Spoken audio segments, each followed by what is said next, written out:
اس لیے ضروری ہے کہ جو کسان اس کو لگانا چاہتے ہیں وہ اپنے کھیتوں میں گوبر کی کھاد یا پتوں کی کھاد یا کمپوسٹ وغیرہ ضرور مکس کریں۔ اس عمل سے پیداوار بڑھ جاتی ہے اور کسان 1 ایکڑ سے 15 لاکھ کی بجائے 17 سے 20 لاکھ روپے تک بھی کمائی کر سکتے ہیں۔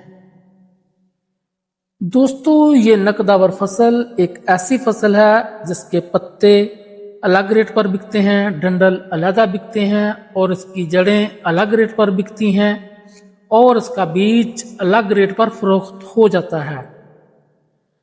یوں کسان اس فصل کے تمام اجزاء فروخت کر کے اچھی کمائی کر سکتے ہیں۔ اس کی کاشت کے لیے زمین کی تیاری کی بات کریں تو زمین میں گہرا ہل اور روٹاویٹر استعمال کرنے کے بعد کھیلیاں نکالی جاتی ہیں اور اس فصل کے پودوں کو کھیلیوں پر کاشت کیا جاتا ہے۔ یعنی اس کی کاشت کے لیے آپ کو اس کی پنیری تیار کرنا ہوگی